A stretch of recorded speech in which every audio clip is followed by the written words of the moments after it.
campanha para a manutenção do nosso grupo. Participe acessando nosso site.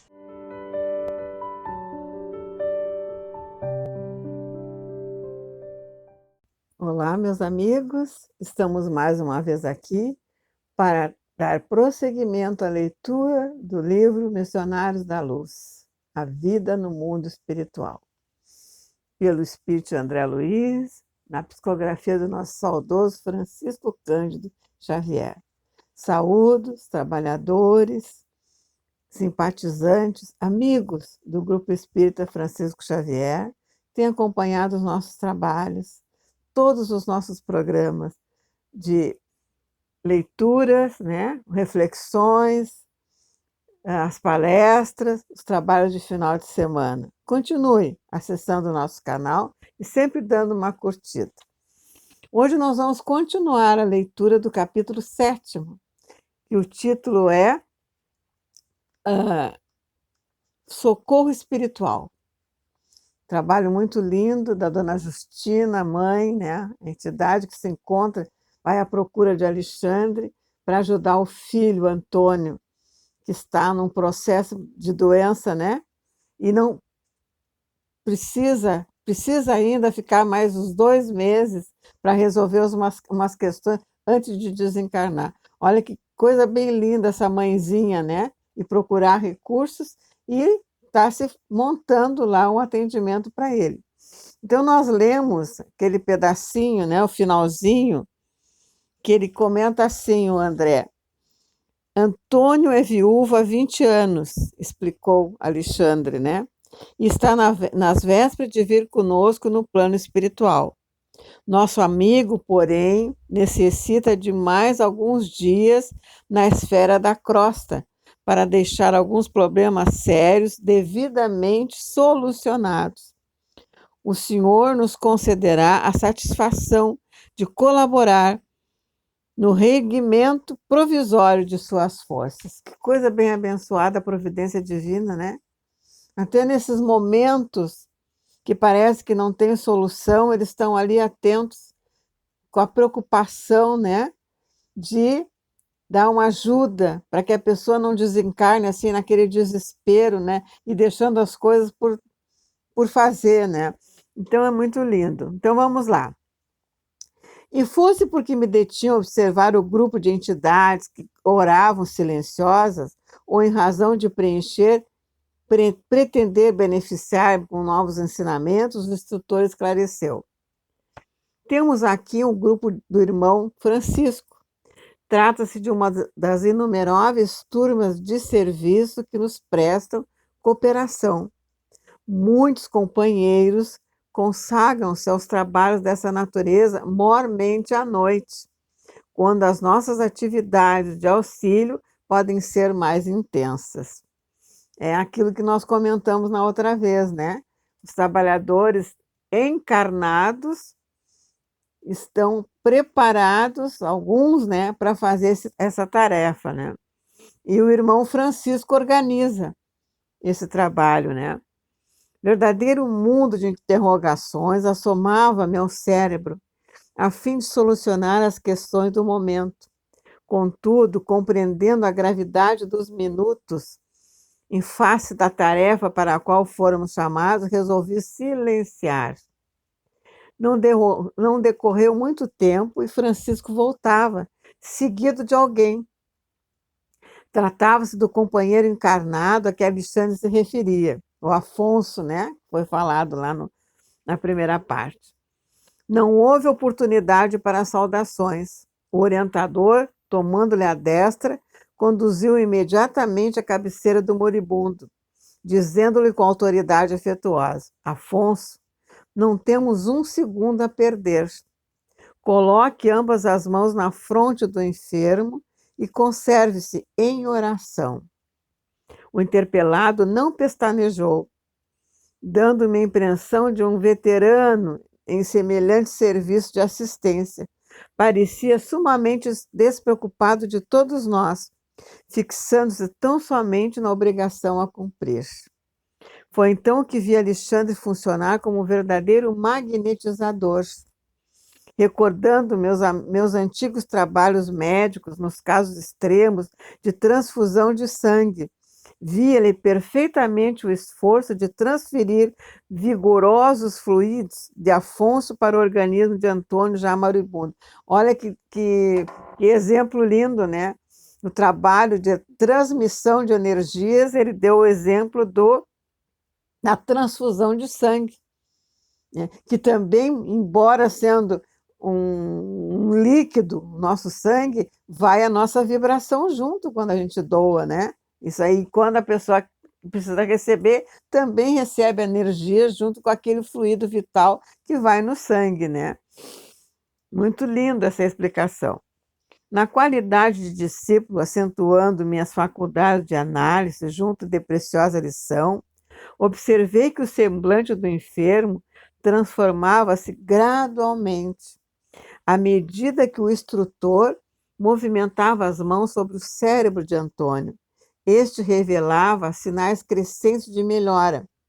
Verificava sob forte assombro que a sua forma perispiritual reunia-se devagarinho à forma física, integrando-se harmoniosamente uma com a outra, como se estivesse de novo em processo de reajustamento, célula por célula.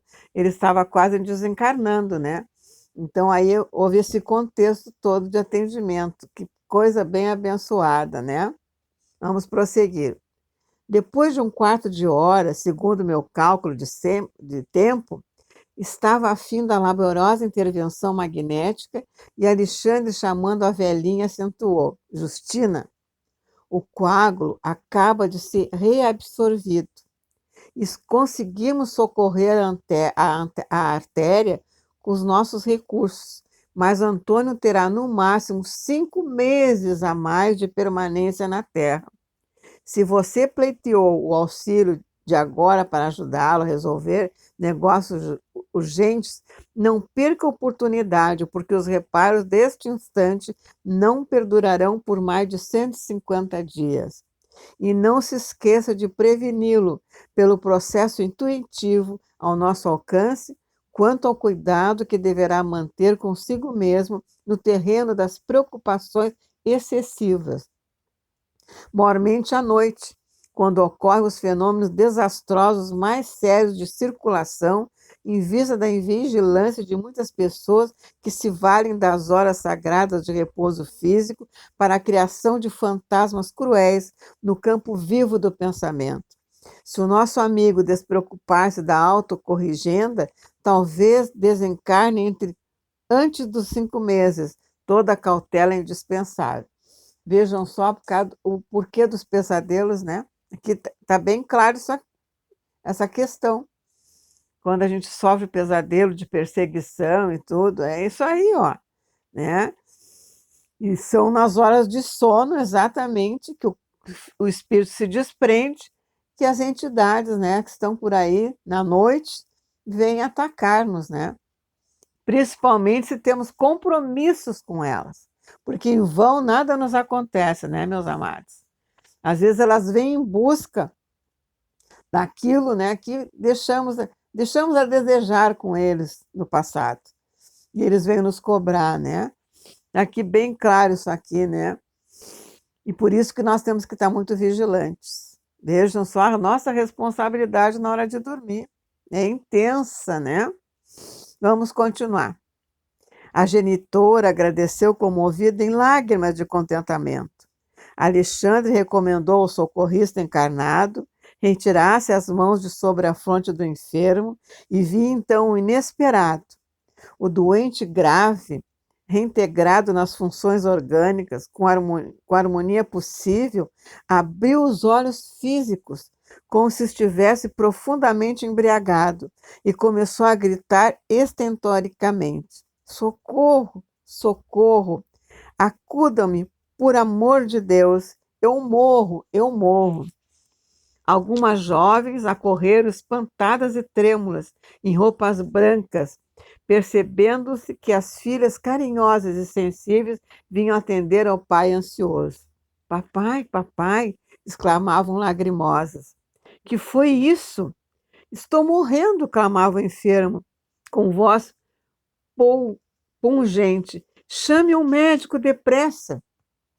Mas que sente, papai? Perguntou uma delas em pranto convulso. Sinto-me morrer. Tenho a cabeça tonta, incapaz de raciocinar. Grande era a azafama dos encarnados que passavam por nós em bulha indescritível, atropelando-se uns aos outros, sem o mais leve traço de consciência a respeito da nossa presença ali. Vejam só.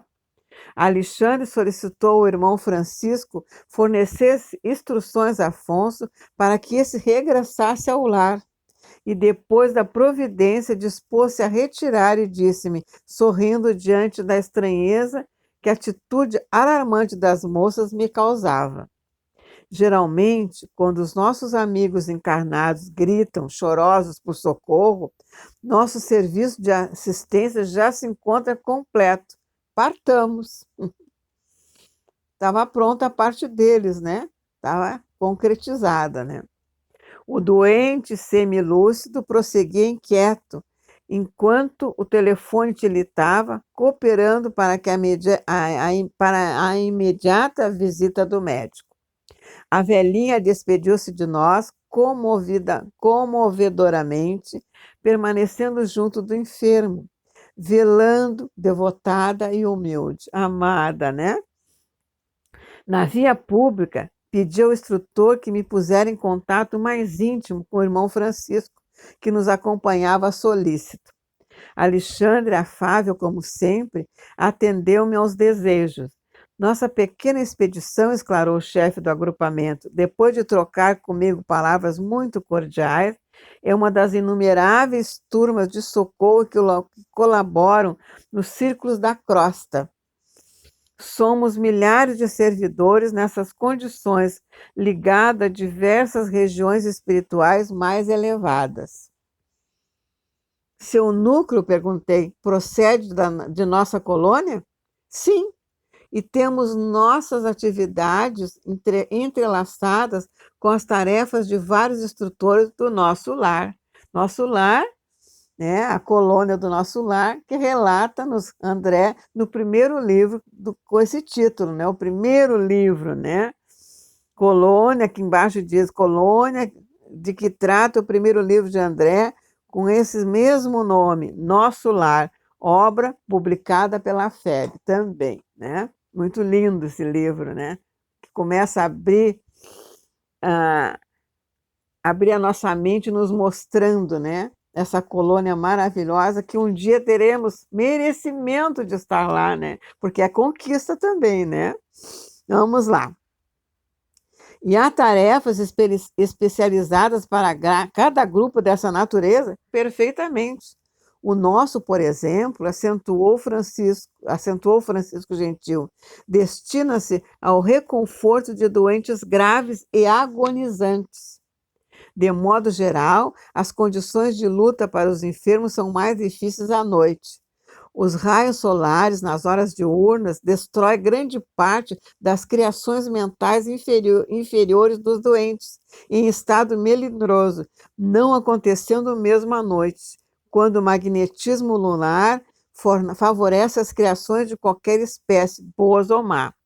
Em vista disso, o nosso esforço é de ser vigilante. Quase ninguém no círculo de nossos irmãos encarnados conhece a extensão de nossas tarefas de socorro. Permanecem eles num campo de vibrações muito diferente das nossas e não pode apreender ou discriminar nosso auxílio. Isso, porém, não importa. Outros benfeitores muito mais elevados que aqueles dos quais podemos guardar conhecimento direto, velam por nós e inspiram-nos devotadamente no campo das obrigações comuns, sem que vejamos a sua forma de expressão nos trabalhos referentes aos divinos desígnios. Que coisa bem abençoada, né? E vejam só o que é o processo, né? O brilho do sol desmancha certos miasmos, né? Que à noite voltam, né? Se a gente não se cuidar. Muito linda essa explicação. Vamos continuar que está bem interessante. E talvez porque eu sorrisse admirando-lhe o ideal de renúncia serena e santificante, o interlocutor também sorriu e acrescentou: sim, meu amigo. Reclamar compreensão e resultados de criaturas e situações ainda incapacitadas para nos dar constitui a exigência mais cruel que a solicitação de recompensas imediatas. Eles fazem o trabalho sem saber, sem querer recompensa, sem querer troco. Coisa linda, né? Também já é uma conquista, né? Era bem verdade, convincente. Mantinha o irmão Francisco dentro da lógica mais elevada. Os que auxiliam alguém, interessados no reconhecimento ou na compensação, quase sempre permanecem de olhos cerrados para o concurso divino e invisível que de mais alto recebe. Exige que outros lhe identifiquem a posição de benfeitores, mas nunca se recorda de que amigos sábios e desvelados lhe oferecem a melhor cooperação de planos superiores, sem deles reclamar a mínima nota de gratidão pessoal. Lindo, né?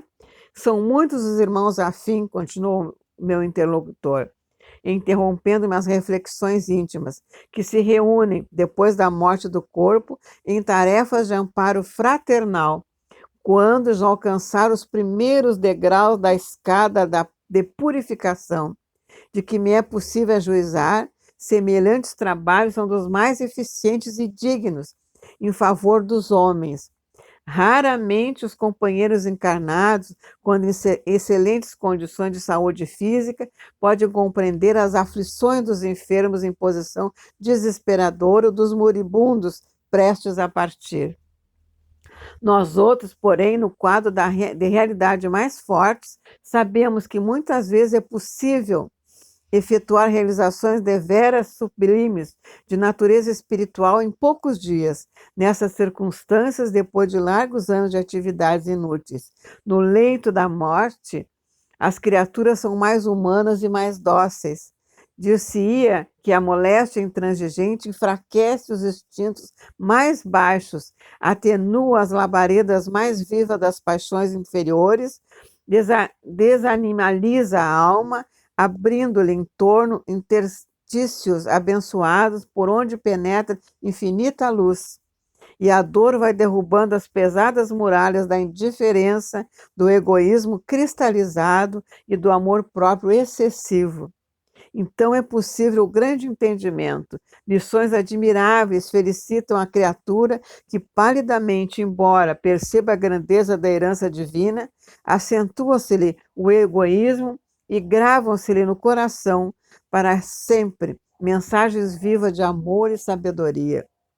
Na noite espessa da agonia, começa a brilhar a aurora da vida eterna, e os seus clarões indistintos, nossos princípios são facilmente aceitos. A sensibilidade demonstra características sublimes, e a luz imortal lança fontes de infinito poder nos recessos do espírito.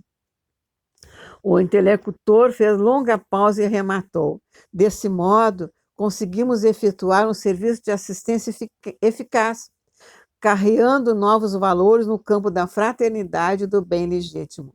Nunca observou a paciência inesperada de doentes graves, a calma de certos enfermos incuráveis e a suprema conformação da maioria dos moribundos?